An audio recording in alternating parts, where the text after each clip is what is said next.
আসসালামু আলাইকুম, স্বাগতম দ্য ওয়ার্ল্ড ব্রিফ সংবাদে। আমি মোহাম্মদ জায়েদ গাজী আজকের সব আন্তর্জাতিক খবর নিয়ে হাজির হয়েছি। শুরুতেই জানিয়ে দিব সংবাদ শিরোনাম, তারপর বিস্তারিত। ইউক্রেনের ক্রুজ ক্ষেপণাস্ত্র উৎপাদন ব্যবস্থা ধ্বংস করল রাশিয়া। যুদ্ধবিরতি লঙ্ঘন করে গাজায় ইসরায়েলি বিমান হামলা, নিহত 11। যুক্তরাষ্ট্র হামলা চালালে ইরানকে সহযোগিতা করবে আফগানিস্তান। যুদ্ধের আশঙ্কার মধ্যে জেনেভায় আলোচনায় বসতে যাচ্ছে যুক্তরাষ্ট্র ও ইরান। ইরানে শাসন পরিবর্তন নিয়ে সংকটে যুক্তরাষ্ট্র, উত্তর নেই পরবর্তী কে প্রশ্নের। এই বিষয়ে আপনার মতামত কমেন্টে জানান এবং যুদ্ধের সব আপডেট আগে পেতে চ্যানেলটি সাবস্ক্রাইব করে যাবেন। আসসালামু আলাইকুম, স্বাগতম জানাচ্ছি দ্য ওয়ার্ল্ড ব্রিফ সংবাদে। আমি মোহাম্মদ জায়েদ গাজী। এতক্ষণ শুনছিলেন সংবাদ শিরোনাম, এবার বিস্তারিত। এবার আসি তৃতীয় এবং অত্যন্ত গুরুত্বপূর্ণ একটি বিষয়। ইরানে সম্ভাব্য অভিযানের জন্য নিজেদের সামরিক ঘাঁটি ব্যবহার করতে দেবে না ব্রিটেন, এবং এর ফলে আমেরিকার যে হুঁশিয়ারি, সেই প্রসঙ্গের বিস্তারিত আলোচনায়।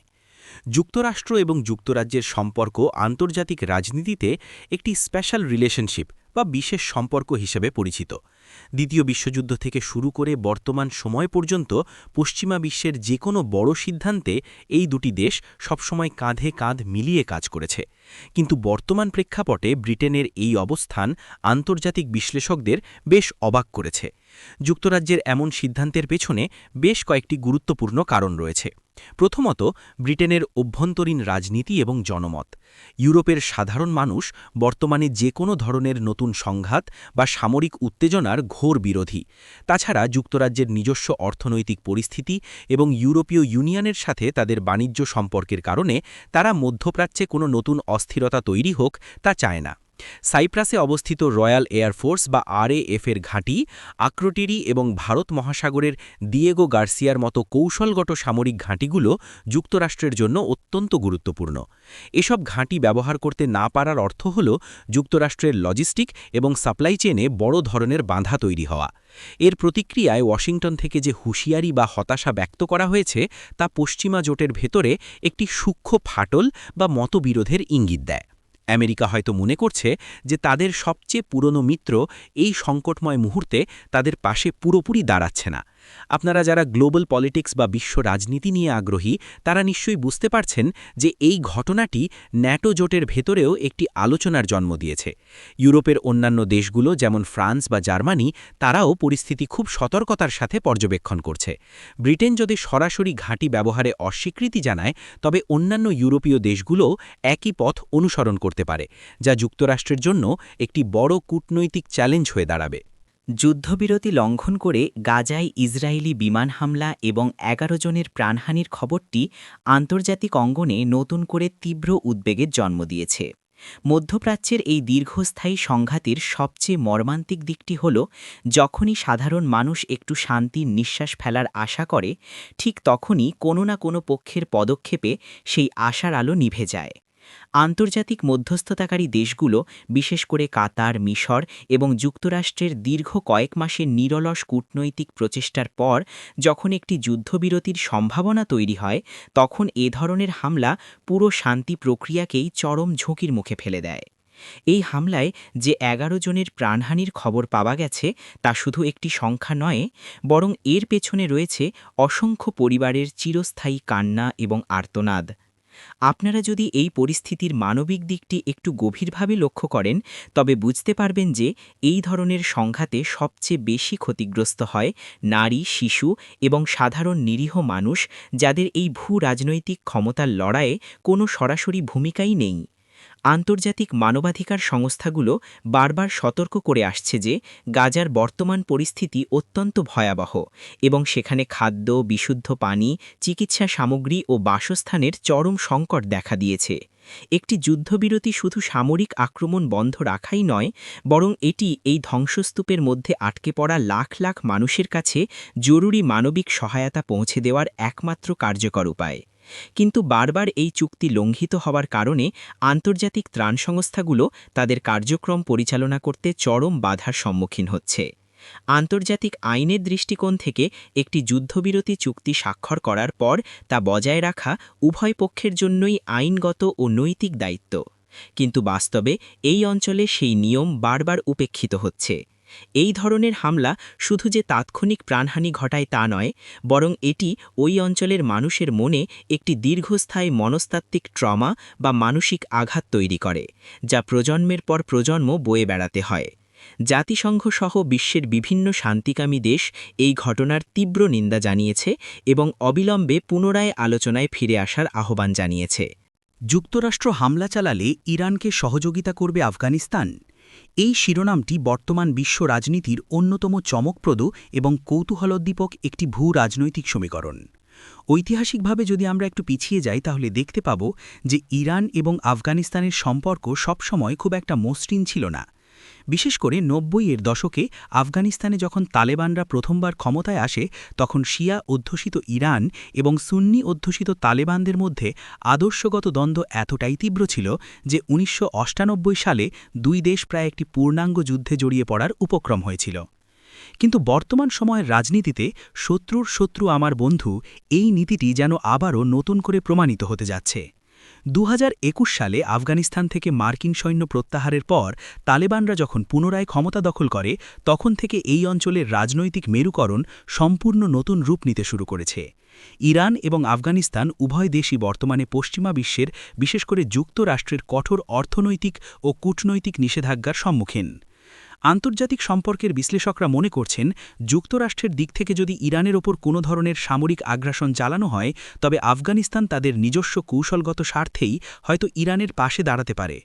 এই সহযোগিতা বলতে যে তারা সরাসরি মার্কিন বাহিনীর বিরুদ্ধে সম্মুখ সমরে অংশ নেবে, বিষয়টি ঠিক তেমন নয়, বরং এটি হতে পারে সীমান্ত সুরক্ষা, গোয়েন্দা তথ্য বিনিময়, কৌশলগত লজিস্টিক সাপোর্ট অথবা অর্থনৈতিক চোরাপথগুলো খোলা রাখা, যাতে করে ইরান আন্তর্জাতিক নিষেধাজ্ঞার মধ্যেও কিছুটা শ্বাস নেওয়ার সুযোগ পায়।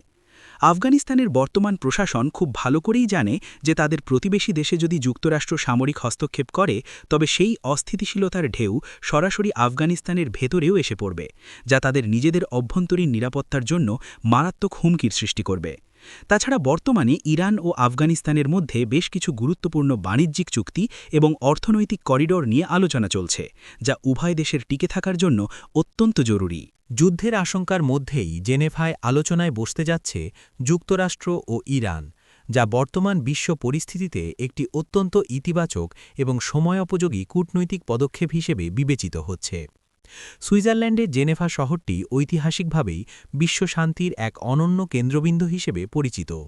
যখনই বিশ্বের বড় বড় পরাশক্তিগুলো কোনো ধ্বংসাত্মক সংঘাতের দ্বারপ্রান্তে এসে পৌঁছায়, তখনই জেনেভার মতো নিরপেক্ষ মাটিতে আলোচনার টেবিলই হয়ে ওঠে বিশ্ববাসীর সর্বশেষ ভরসার জায়গা। বর্তমান সময়ে যুক্তরাষ্ট্র এবং ইরানের মধ্যকার উত্তেজনা এমন এক পর্যায়ে পৌঁছেছে যে কোনো ছোট একটি ভুল বোঝাবুঝি বা উস্কানিমূলক পদক্ষেপ পুরো মধ্যপ্রাচ্যকে একটি ভয়াবহ আঞ্চলিক সংঘাতের দিকে ঠেলে দিতে পারে।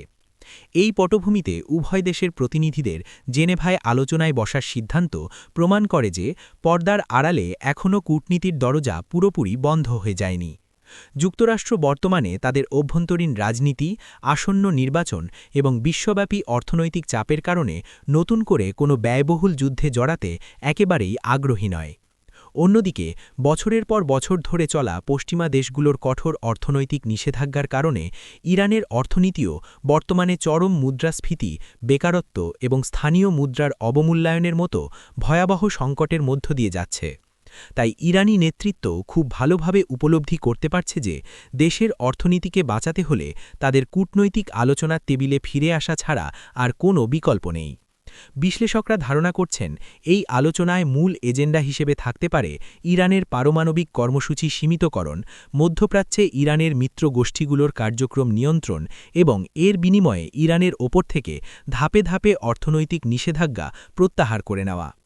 তবে এই আলোচনা সফল হওয়া মোটেও কোনো সহজ কাজ হবে না, কারণ উভয় দেশের ভেতরেই এমন অনেক কট্টরপন্থী রাজনৈতিক গোষ্ঠী রয়েছে যারা একে অপরের প্রতি চরম অবিশ্বাসী এবং তারা যে কোনো ধরনের আপোষ বা চুক্তির ঘোর বিরোধী।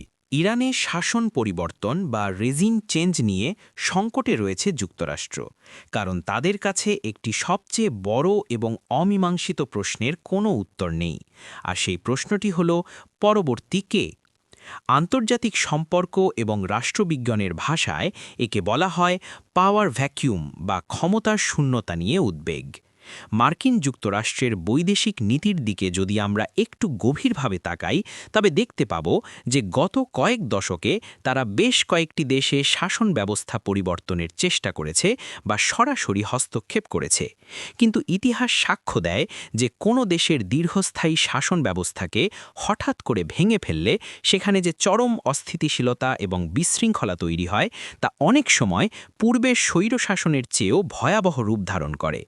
ইরাক বা লিবিয়ার মতো দেশগুলোর উদাহরণ আমাদের সামনে স্পষ্ট, যেখানে প্রবল ক্ষমতাধর শাসকদের পতনের পর দেশগুলো বছরের পর বছর ধরে চরম গৃহযুদ্ধ, আঞ্চলিক বিভাজন এবং অর্থনৈতিক বিপর্যয়ের সম্মুখীন হয়েছে। ঠিক একই ধরনের ভীতি এখন কাজ করছে ওয়াশিংটনের নীতি নির্ধারকদের মনে। ইরানের বর্তমান শাসন ব্যবস্থা অত্যন্ত সুসংগঠিত এবং তাদের নিজস্ব একটি শক্তিশালী আদর্শিক ভিত্তি রয়েছে। যুক্তরাষ্ট্রের গোয়েন্দা সংস্থাগুলো এবং থিঙ্ক ট্যাঙ্কগুলো খুব ভালো করেই জানে যে যদি কোনোভাবে ইরানের বর্তমান সরকারকে পতন ঘটানো হয় তবে সেখানে এমন কোনো একক, সর্বজন স্বীকৃত এবং শক্তিশালী বিরোধী দল বা নেতা নেই যিনি পুরো দেশের নিয়ন্ত্রণ নিজের হাতে নিতে পারবেন। ইরানের ভেতরে যে সংস্কারপন্থী এবং বিরোধী গোষ্ঠীগুলো রয়েছে তারা চরমভাবে বিভক্ত এবং তাদের মধ্যে কোনো সমন্বয় নেই। অন্যদিকে দেশের বাইরে থাকা নির্বাসিত ইরানি গোষ্ঠীগুলোর সাথে ইরানের সাধারণ জনগণের খুব একটা গভীর সম্পর্ক নেই।